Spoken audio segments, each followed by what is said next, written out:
Assalamualaikum warahmatullahi wabarakatuh. Halo anak-anakku, semoga kita selalu dalam kondisi yang sehat dan semangat beraktivitas. Pada video penjelasan kali ini kita akan membahas bab 2, yaitu mengembangkan pendapat dalam eksposisi. A. Menginterpretasi makna dalam teks eksposisi. Eksposisi biasanya digunakan oleh seseorang untuk menyajikan gagasan, entah secara tulis atau lisan.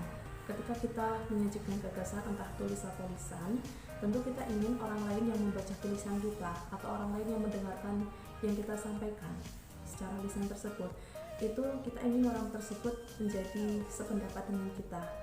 Artinya kita ingin mempengaruhi orang itu. Kalau kita ingin mempengaruhi orang itu agar misi itu bisa tercapai, maka sebaiknya jangan hanya sekadar menyampaikan gagasan pribadi saja, tapi kita harus mendukungnya dengan satu alasan yang logis sehingga orang itu bisa mudah menerimanya. Kemudian yang kedua adalah data, dan yang terakhir bisa kita dukung dengan pendapat ahli. Kita masuk ke teks pidato bahaya narkoba bagi generasi muda. Inti dari pidato ini, jika kalian sudah membaca secara keseluruhan, tentu kalian memahami bahwa si penulis pidato menghendaki kita sepaham, berpendapat, pada akhirnya berpendapat bahwa ya memang narkoba amat begitu berbahaya bagi generasi muda.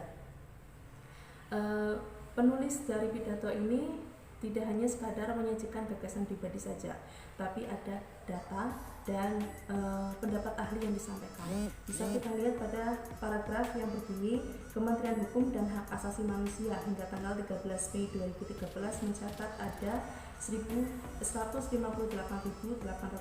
narapidana dan tahanan di Indonesia hingga akhir paragraf tersebut. Kita bisa menemukan itu yang disebut dengan pendapat ahli. Ahlinya mana? Yaitu Badan Kementerian Hukum dan Hak Asasi Manusia. Datanya mana? Yaitu ada tanggal 13 Mei 2013, kemudian ada jumlah narapidana, kemudian sekian orang adalah kasus ini dan lain sebagainya. Ini yang disebut dengan pendapat ahli dan data yang harus kita sisipkan untuk menyampaikan gagasan kita kalau kita ingin diterima oleh orang lain gagasan kita tersebut.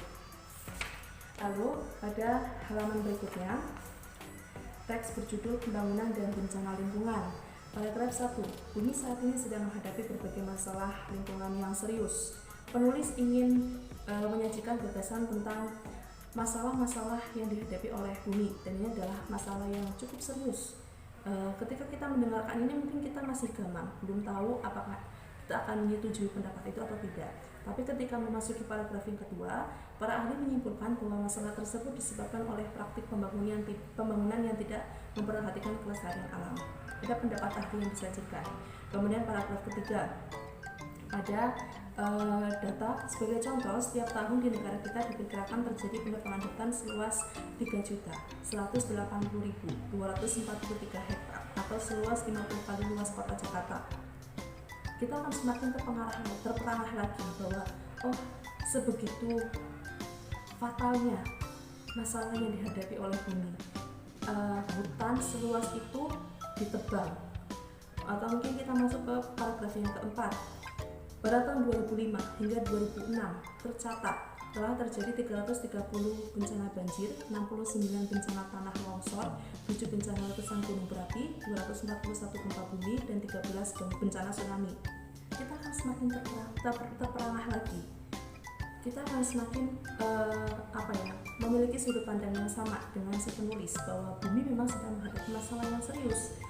Pada tahun 2005 hingga 2006, kira-kira 1 atau 2 tahun jangka waktunya, tapi bumi atau Indonesia sudah mengalami berbagai macam bencana dan jumlahnya tidak hanya sedikit. Misalnya banjir sudah terjadi 330 kali dan bencana-bencana yang lainnya. Nah, inilah fungsinya data dan pendapat ahli. Kita akan pembaca atau yang mendengarkan yang kita sampaikan akan mudah untuk dipengaruhi agar bisa memiliki pendapat yang sama karena ada fakta yang kita sajikan. Kita masuk ke kegiatan 2, membedakan fakta dan opini. Pada halaman 58 kalian bisa melihat contoh kalimat fakta. Kementerian Hukum dan Hak Asasi Manusia hingga tanggal 13 Mei 2013 mencatat ada 158.812 narapidana dan tahanan di Indonesia, yang 51.899 orang diantaranya terkait kasus narkoba. Ini disebut dengan kalimat fakta. Kenapa? Karena menyajikan pendapat ahli. Mana? Yaitu Badan Kementerian Hukum dan Hak Asasi Manusia. Kemudian juga menyajikan data. Mana? Yaitu tanggal 13 Mei 2013, kemudian ada 158.812 narapidana. Itu yang disebut dengan pendapat ahli dan data. Kemudian kalimat opini. Sebagai generasi muda, calon penerus perjuangan bangsa, sudah seharusnya kita menyiapkan diri menjadi generasi yang berkualitas. Ini yang disebut dengan kalimat opini, pendapat. Ada kata seharusnya, atau mungkin kita bisa menemukan di kalimat lain sebaiknya.